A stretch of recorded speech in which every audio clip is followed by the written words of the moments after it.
Shalom, salam sejahtera, saudara dimanapun berada. Salam berjumpa di dalam kasih Kristus yang ajaib, yang tidak lekang oleh keadaan dan oleh waktu. Karena kasihnya adalah kasih yang tersempurna dari semua bentuk kebaikan, semua bentuk perbuatan baik. Kasih Tuhan yang paling sempurna.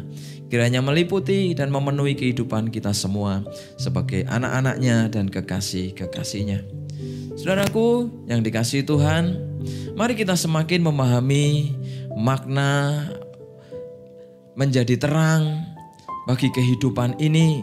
Seperti tema gereja kita sepanjang tahun ini, kita akan terus didorong untuk bangkit, maju, bergerak, menjadi terang, menjadi berkat dalam kehidupan dimanapun kita dipanggil, baik dalam studi kita, pekerjaan kita, keluarga kita, atau di dalam masyarakat di mana kita tinggal, sehingga lewat perbuatan-perbuatan baik apa saja yang digerakkan Tuhan, Roh Kudus dalam hidup kita, yang akan memberkati masyarakat secara luas, akan membawa orang-orang datang kepada Kristus.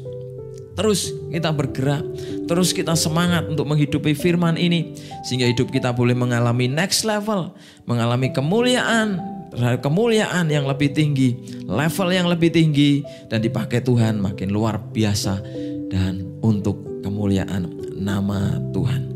Saudara, di bawah Tuhan mengalami kemajuan atau kebangkitan atau next level, mari kita harus juga memiliki yang namanya tujuan yang jelas.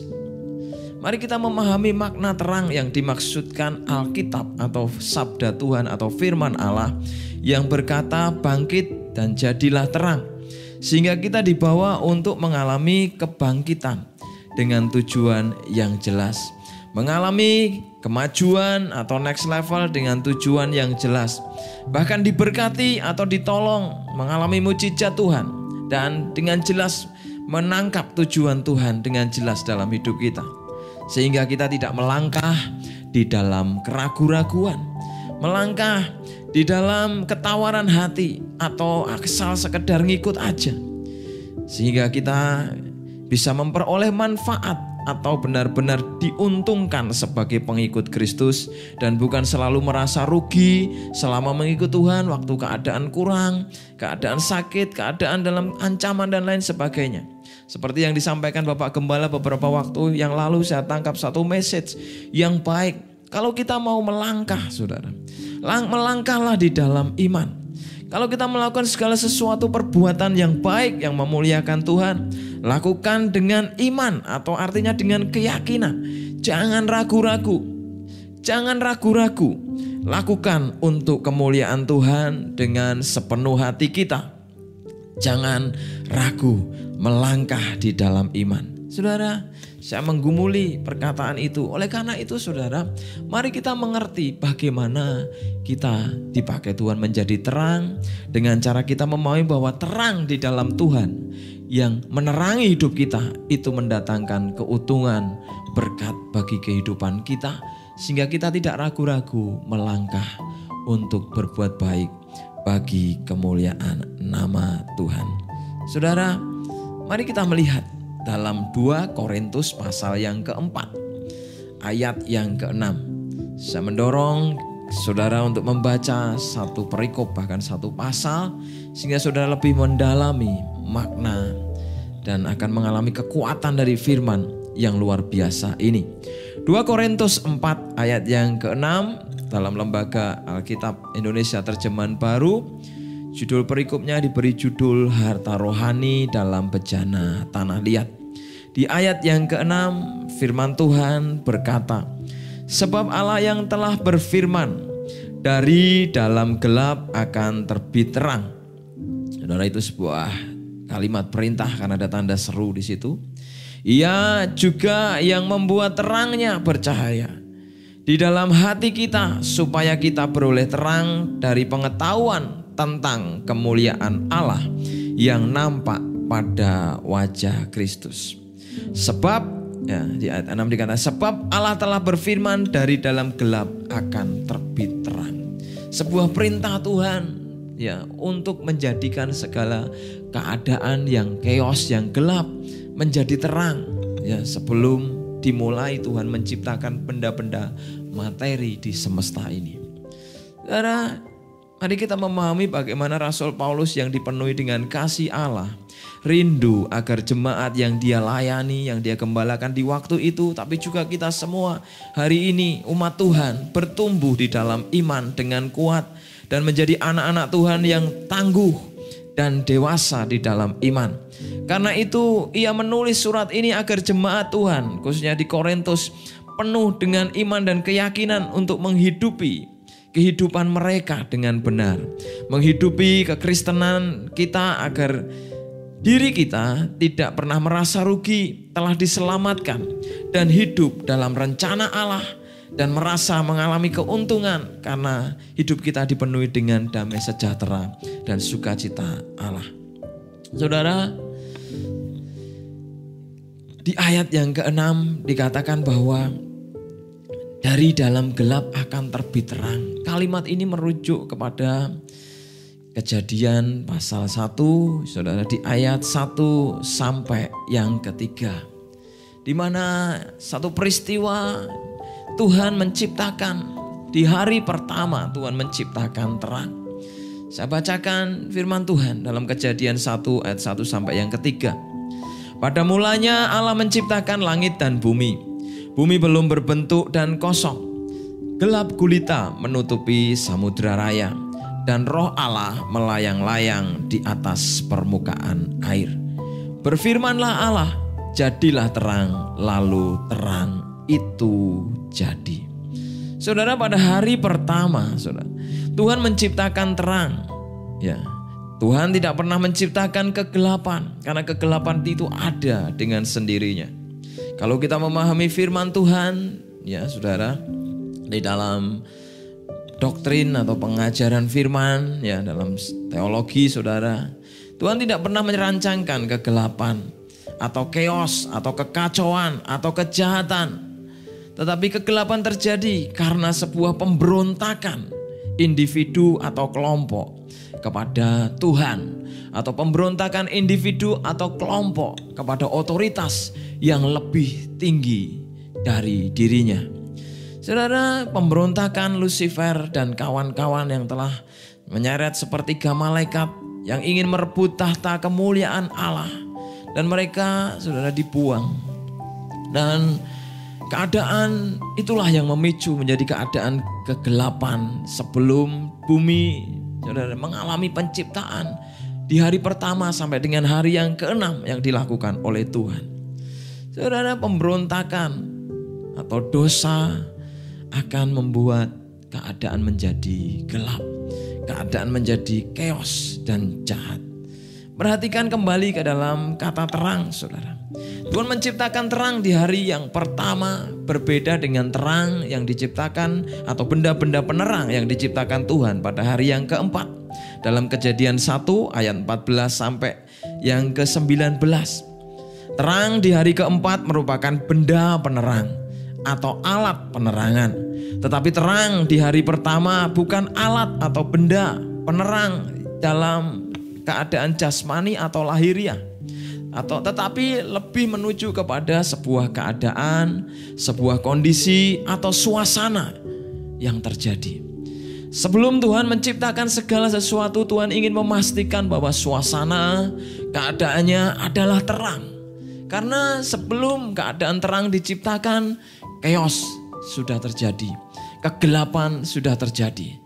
Selalu, saudara, Tuhan kalau Dia bekerja pasti membawa terang, pasti membawa suasana yang penuh dengan terang, damai sejahtera dan sukacita, sehingga kita anak-anak Tuhan bisa melakukan pekerjaan dan pelayanan dengan lebih baik dan lebih maju lagi. Kalau bayangkan kita melayani atau bekerja, keadaan hati kita kacau, kita ragu-ragu, kita tawar hati, kita panik, kita takut, kita kecewa, kita penuh pemberontakan, tidak akan pernah melahirkan yang namanya pekerjaan terang, pekerjaan yang baik. Maka mari kita yang namanya melihat bagaimana mulianya pekerjaan Tuhan di dunia tapi juga di dalam hidup kita, mendatangkan terang sebelum segala sesuatunya diciptakan. Saudara, terang di hari pertama adalah keadaan yang diciptakan Tuhan secara rohani atau imateri. Tapi benda-benda penerang di hari keempat seperti matahari, bulan, dan bintang adalah benda-benda materi yang berfungsi menerangi secara jasmani. Fungsinya sama, menerangi, tetapi yang diterangi itu berbeda. Kalau benda-benda penerang menerangi benda-benda fisik, materi, tetapi terang di hari yang pertama menerangi roh dan batin atau jiwa manusia. Mari kita belajar sehingga sebelum segala sesuatu kita melakukan pekerjaan, pelayanan, kita mengizinkan Tuhan menerangi kita, rohani kita. Bapak Gembala sering sampaikan, lebih penting olah roh, saudara, dan olah jiwa daripada sekedar olahraga. Olahraga penting untuk kesehatan kita, harus kita lakukan, saudara. Tetapi olah roh dan jiwa jauh lebih penting dan harus kita lakukan. Karena dampak dari olah roh dan jiwa juga mempengaruhi jasmani kita. Maka mari kita izinkan Tuhan menciptakan terus terang, membawa terus terang di dalam batin hati kita. Sehingga kita akan melangkah dengan benar. Sehingga kita waktu kita kelihatannya melayani, bisa saja kita enggak melayani, saudara. Kalau ada pemberontakan terhadap otoritas di atas, kalau ada pemberontakan atau kekecewaan, perselisihan, itu bukan datang dari Tuhan. Karena apa? Di dalam hati kita tidak ada terang. Mari izinkan terang itu masuk sehingga apapun yang kita layani, yang kita kerjakan untuk kemuliaan Tuhan. Terang yang Tuhan ciptakan adalah sebuah keadaan baik. Bahagia itu keadaan, itu suasana, bukan apa yang dapat dari sebuah prestasi, kekayaan, ataupun jabatan, atau prestis, saudara. Tetapi kebahagiaan itu sebuah juga keadaan yang tercipta melalui sebuah kehidupan yang mau diterangi oleh Tuhan. Ketika kita mau diterangi oleh Tuhan, maka percaya, saudara, kebahagiaan itu dengan sendiri akan tercipta dalam kehidupan kita. Susah payah kita mengejar bahagia, akhirnya akan pernah dapat. Susah payah kita mengejar yang namanya kekayaan ataupun apapun, saudara, di dunia ini, namun tidak akan pernah mendatangkan kebahagiaan. Karena kebahagiaan itu keadaan yang berasal dari terang yang diberikan Tuhan dalam hidup kita. Mari kita juga yang namanya memahami bahwa terangnya bercahaya dalam hati kita. Terangnya, kalau matahari, bulan dan bintang, sekalipun bulan dan planet atau satelit hanya memantulkan, tetapi juga itu disebut sebagai benda penerang sekalipun memantulkan atau agen terang. Tapi disebut benda penerang. Itu menerangi materi keadaan yang ada di dunia. Tetapi Tuhan, terang Tuhan di hari pertama menerangi hati manusia. Agar terang yang bercahaya di dalam hati itu adalah dapat yang namanya berdampak bagi kehidupan. Jadi dikatakan di ayat yang ke-6 di kalimat selanjutnya, Ia juga yang membuat terangnya bercahaya di dalam hati kita, supaya kita beroleh terang dari pengetahuan tentang kemuliaan Allah yang nampak pada wajah Kristus. Ia yang membuat terangnya bercahaya dalam hati kita. Saudara, bagaimana terang Tuhan bercahaya di hati kita? Bagaimana terang Tuhan terus bersinar di hati kita? Mari kita melihat dalam Ulangan pasal 33 ayat 1. Yang ketiga, bagaimana Musa membawa bangsa Israel memahami bagaimana perjalanan bersama Tuhan agar mereka menghidupi yang namanya terang Tuhan, agar cahaya terang Tuhan bercahaya di dalam hati mereka. Ulangan 33 ayat 1-3 dikatakan, Inilah berkat yang diberikan Musa, abdi Allah itu, kepada orang Israel sebelum ia mati. Jadi ini pesan Musa, ya, dari Tuhan kepada Musa untuk umat Tuhan sebelum Musa mati. Berkatalah ia, Tuhan datang dari Sinai dan terbit kepada mereka dari Seir. Ia tampak bersinar dari pegunungan Paran dan datang dari tengah-tengah puluhan ribu orang yang kudus. Di sebelah kanannya tampak kepada mereka api yang menyala. Ayat ketiga dikatakan, sungguh ia mengasihi umatnya. Semua orangnya yang kudus di dalam tanganmulah mereka. Pada kakimulah mereka duduk menangkap sesuatu dari firman-Mu. Saudara, terang atau cahaya kemuliaan Tuhan adalah terang yang bagaimana kita menangkapnya, yaitu dengan cara kita ada di dalam hadirat Tuhan. Ada selalu di dalam tangan Tuhan. Ada selalu pada kaki Tuhan. Dan selalu untuk berusaha menangkap sesuatu atau pengertian atau pengetahuan di dalam surat Korintus tadi akan firman Tuhan. Waktu kita mendengar firman Tuhan, mari kita menangkap firman. Kalau kita menangkap firman, saudara, ada orang dengan berbagai macam cara memperhatikan firman. Ada yang menggarisi, ya saudara, Alkitabnya. Ada yang bersemangat, excited mencatatnya. Ada yang dengan segera membuka bagian Alkitab yang lain untuk menguatkan. Ada berbagai macam cara. Tetapi mari kita merespon agar firman yang kita dengar itu mendapat tempat di hati kita. Karena firman itu adalah terang Tuhan yang menerangi keadaan hati kita. Ada banyak orang-orang yang tidak memberikan tempat untuk firman. Sehingga ketika mendengar firman, hatinya tetap gelap. Karena menutup dan menolak firman. Maka saudara, mari kita izinkan terang Tuhan bercahaya di hati kita dengan cara kita merespon firman.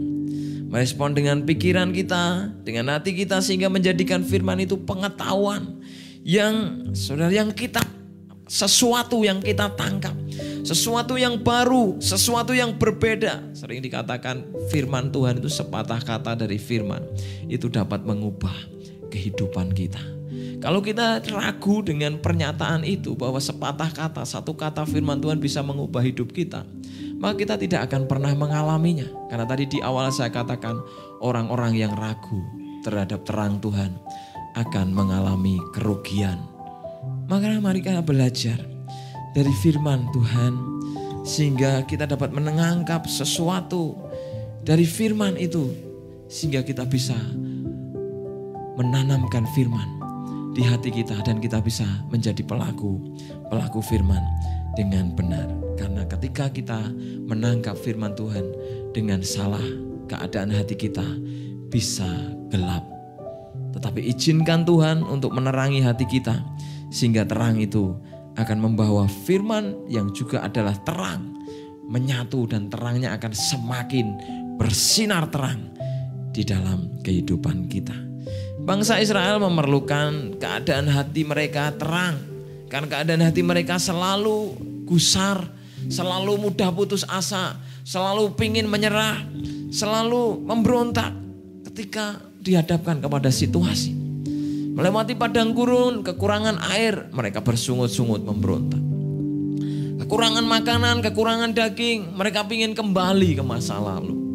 Mereka tidak percaya bahwa keselamatan Tuhan yang diberikan kepada mereka untuk menyeberangi padang gurun itu sampai menuju tempat perjanjian. Mereka tidak percaya, mereka hidup di dalam keraguan-raguan. Sehingga mereka selalu bersungut-sungut dan berkata menentang Tuhan dan Musa hambanya. Kenapa ini terjadi saudara? Karena ketika orang ragu-ragu, maka orang itu tidak akan mengalami manfaat atau keuntungan. Maka penting untuk merubah cara pikir, merubah tindakan, sehingga kita berbalik dari sebuah keraguan-raguan secara pasti hidup percaya di dalam firman. Beberapa waktu yang lalu, ya lebih dari sebulan yang lalu saudara, ya, kami merenovasi rumah. Dan salah satu bagian dari renovasi rumah adalah pemasangan instalasi air. Peralon-peralon sudah dipasang sejak awal, tetapi tidak langsung dilem ya, oleh yang membuatnya. Saya sempat berkata, Pak kenapa nggak langsung dilem, kan bisa dites nanti pecah apa enggak. Tapi dia berkata enggak apa-apa. Saudara, setelah berminggu-minggu saudara, akhirnya mau selesai, mau ditanam dan di lantai, akhirnya baru dilem. Saya tidak tahu proses pengalimannya, apakah dilem benar-benar atau tidak dilem, saya juga tidak tahu. Orang bisa saja lupa. Tetapi saudara, yang terjadi baru dipakai, terdengar suara dor gitu, seperti dor. Dan kemudian saudara, sejak hari itu meteran di PDAM bergerak begitu kencang. Dan air itu terbuang di bawah tanah tanpa saya tahu dan keluarga kami tahu. Tetapi itu buang, air itu bocor dan mengalir kemana-mana tanpa manfaat, tanpa keuntungan. Dan itu adalah sebuah kerugian bagi saya. Bagaimana saya tahu itu sebuah kerugian? Setelah bulan berikutnya tahu bahwa tagihan PDAM hampir 10 kali lipat, saudara, merugikan kami. Saudara, cerita ini sebuah cerita yang ketika saya renungkan, betapa ruginya hidup kita hidup dalam keraguan-raguan waktu kita mendengar firman. Dan kita menjalani hidup di dalam kerugian tanpa kita tahu bahwa itu rugi. Dan baru kita tahu setelah Yesus datang. Dan baru kita tahu setelah kita mati, dipanggil Tuhan. Ya kasih Tuhan, mari kita percaya bahwa firman itu dibuat Tuhan untuk membuat kita hidup di dalam keuntungan, bukan merugikan. Jangan pernah ragu-ragu melakukan firman, karena kita akan mengalami setiap janji Tuhan di dalam hidupmu dan hidupku. Jangan seperti orang Israel. Dan selalu Bapak Gembala mengingatkan, jangan seperti orang Israel. Dengan kerendahan hati diingatkan kita selalu, jangan seperti orang Israel. Bukan untuk membanding-bandingkan, saudara, tetapi untuk mengingatkan bahwa apa yang dilakukan orang Israel adalah tindakan yang akhirnya membuat mereka rugi dan tidak pernah menerima keuntungan dari Tuhan. Mungkin mengalami berkat jasmani ya, tetapi keuntungan yang sesungguhnya dari Tuhan, kebanyakan mereka tidak mengalami. Saudara, mari kita hidup. Jangan ragu-ragu untuk melakukan firman. Jangan etong-etong ketika melakukan firman. Mari kita dengan segenap hati, dengan iman, lakukan firman Tuhan dengan taat dan setia. Ayat 7 dalam 2 Korintus 4 dikatakan, tetapi harta ini kami punyai dalam bejana tanah liat, supaya nyata bahwa kekuatan yang melimpah-limpah itu bukan berasal dari Allah. Bukan berasal. Melimpahlah itu kekuatan berasal dari Allah, bukan dari diri kita atau dari diri kami. Jadi harta atau firman atau berita Injil atau keselamatan itu, saudara, adalah harta yang diberikan Tuhan di dalam diri kita. Kalau kekuatannya mau terasa begitu besar, semakin mengalami next level, semakin mengalami kemuliaan Tuhan, dan kekuatan dari firman itu semakin berdampak dalam hidup kita. Mari kita menjadikan hati dan hidup kita ini adalah bejana dari tanah liat yang rapuh, mudah pecah. Artinya apa? Rendah hati, taat, setia, mau melakukan firman, maka kita akan mengalami kekuatan itu, saudara. Memang seakan-akan kalau kita taat firman itu kita terlihat lemah, terlihat bodoh bagi dunia, terlihat bodoh dan on. Tapi di hadapan Allah kita terlihat kuat. Tergantung sudut pandang kita. Mau dipandang siapa? Dipandang Tuhan yang jauh berkuasa di atas segala sesuatu yang menciptakan kita, atau dipandang manusia yang hanya ciptaan. Kalau kita mau dipandang Tuhan, mari tempatkan diri kita untuk rendah hati sebagai bejana yang meletakkan firman Tuhan dengan benar, sehingga kita akan memperoleh kekuatan dari Tuhan lewat firman itu. Yang terakhir, mari kita menyinarkan wajah Kristus. Artinya, mari kita hidup di dalam perilaku atau melakukan keteladanan Kristus dalam hidup kita. Saudara, wajah Kristus atau kata wajah ditulis dari kata prosopon dalam bahasa Yunani, yang artinya pertama adalah wajah atau muka, yang artinya adalah bagian tubuh yang terutama di atas, yang ada di bagian kepala, yang ada di depan bukan di belakang ya. di depan muka wajah. Jadi mari kita tampakkan muka. Ya, seringkali disampaikan kalau melakukan perbuatan baik itu jangan sembunyi-sembunyi, tapi tampakkan agar orang melihat kemuliaan Tuhan di dalam hidup kita. Wajah Kristus lakukan. Jangan sembunyi-sembunyi tapi dengan terang-terangan. Wajah atau prosopon juga berarti saudara adalah penampilan saudara, atau tindakan seseorang atau penampilan yang ditunjukkan melalui atau oleh kekayaan atau properti yang dimiliki oleh seseorang. Jadi apa yang kita punya, apa yang melekat pada kita, ya bondo, harta, jabatan, pekerjaan, apa yang dipercayakan dalam hidup kita saudara. Mari kita tampilkan untuk menampilkan Kristus. Artinya apa? Menampilkan Tuhan dalam hidup kita. Ya. Menampilkan atau menunjukkan untuk kemuliaan Tuhan. Wajah Kristus, apa sih artinya wajah Kristus saudara? Wajah Kristus adalah Injil atau kabar baik atau kabar sukacita surga bagi dunia. Berita Injil adalah kabar baik atau perbuatan baik yang sangat-sangat baik dan mulia yang mengembalikan esensi atau rancangan dan tujuan Allah sejak dari semula menciptakan manusia dan semesta. Jadi Tuhan ingin melalui kehadiran Kristus dalam hidup kita saudara, mencerminkan yang namanya rancangan Tuhan itu mau dikembalikan saudara. Seperti rancangan yang semula ketika Tuhan menciptakan manusia. Ya, dosa telah mencemari dan membuatnya gelap.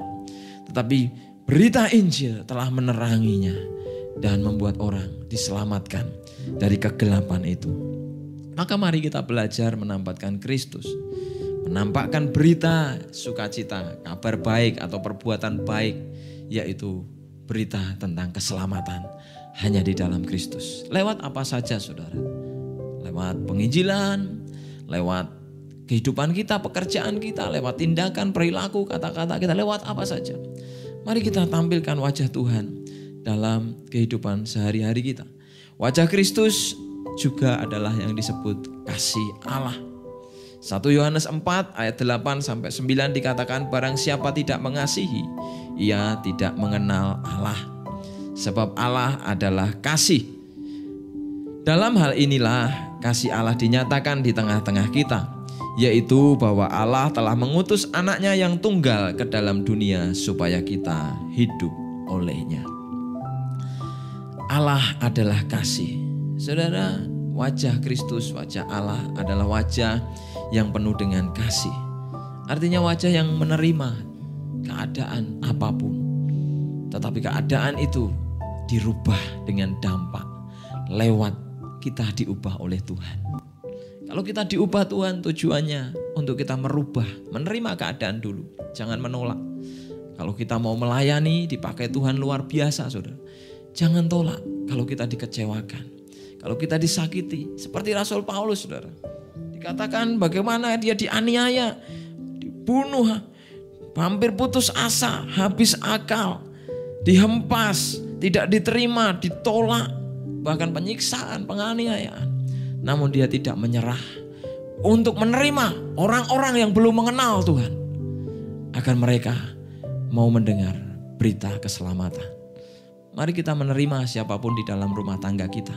Mungkin suami saudara, sudah berapa lama mungkin kita menolak. Mungkin istri saudara, mungkin anak-anak, orang tua saudara, mungkin mertua, menantu, mungkin dalam tim pelayanan, dalam pekerjaan, mungkin bos saudara, mungkin anak buahmu. Ada banyak orang-orang yang kita tolak sehingga kita meredupkan kasih Tuhan dalam hidup kita. Mari mulai kita bangkit, menunjukkan terang sehingga apa yang ingin roh Tuhan dan firman Tuhan kerjakan dalam hidup kita, kita kerjakan. Bukan dengan ragu-ragu, tapi melangkah dengan pasti. Mulai mengampuni, mulai menerima, mulai mengasihi. Saudara yang dipakai Tuhan untuk bekerja di dalam pemerintah, mulai perbaiki. Apa yang saudara mungkin kurang, mungkin tidak tepat. Karena saya percaya Tuhan memberikan kekuatan dalam kita. Melalui apa? Melalui ketika kita melihat sebuah keadaan. yang tidak baik. Itu akan menggelisahkan hati kita. Tetapi perbedaannya kalau orang mau berdampak dan menjadi terang, dia akan merespon apa? Mengambil tindakan untuk merubah yang tidak baik, yang tidak pas itu menjadi lebih baik. Tetapi ada banyak orang yang memilih hanya berbicara, berkata yang negatif, tetapi tidak pernah melakukan apa-apa. Ayo maju, Tuhan ingin maju, Tuhan ingin bangkit. Kita bangkit memperbaiki keluarga kita, pekerjaan kita, lingkungan kita, memperbaiki mungkin di dalam kehidupan kita, sehingga Dia akan menyatakan kemuliaannya. Bukan hanya memberkati kita, saudara, tapi yang jauh lebih memulia, memakai kita menjadi saksi bagi jiwa-jiwa mengenal Tuhan. Tuhan memampukan saudara. Tuhan selalu menolong saudara. Kasih dari surga selalu tidak pernah putus dan berhenti untuk mengalir di hati kita. Mari kita terus menyalurkan tindakan kasih dari surga itu, sehingga terjadi perubahan kebaikan. Saudara, saya merindukan saudara di dalam jemaat yang dipercayakan di Sambon, saudara, karena yang salah satu diperintahkan Bapak Gembala untuk dilayani ya di sana. Terus kami terus adakan komsel, ya, sekalipun nurut sama pemerintah. Waktu PPKM Mikro berkata libur dulu, Pak RT berkata ya kami libur, saudara. Tapi waktu bisa dibuka, kami gunakan kesempatan karena bersekutu itu sangat penting. Tapi juga saya mendorong mereka, ayo kita lihat keadaan yang seperti ini. Saya buat kotak persembahan untuk memperbaiki, tentu bekerja sama dengan gereja kita yang di pusat untuk memperbaiki apa yang kurang, sekalipun masih dalam proses, saudara. Saya selalu mengingatkan, mendorong, ini masih kurang. Kita planning ini, saudara. Kita planning itu, sehingga pekerjaan Tuhan untuk menyatakan terangnya melalui gerejanya tidak terhambat, terkendala oleh kita. Memang, saudara, kalau dipikir-pikir, ya selalu pengorbanan, kita bayar harga. Namun sebenarnya kalau kita bayar harga, justru disitulah saya percaya kesempatan Tuhan memberkati hidup kita. Diinstruksikan oleh Bapak Gembala, Bapak Naftali, hamba Tuhan di tempat ini untuk kita memberi, memberkati, tolong yang lain, bantu, ya, cari teman buat beras. Kemarin ada donor darah, mendonor, dan selalu tujuannya perbuatan baik agar ditampakkan sehingga orang-orang diberkati dan makin si Tuhan. Mari kita maju, mari kita bangkit, mari kita bersemangat karena ada Tuhan, Roh Tuhan yang memimpin dan selalu menerangi kehidupan kita. Kiranya Tuhan memberkati.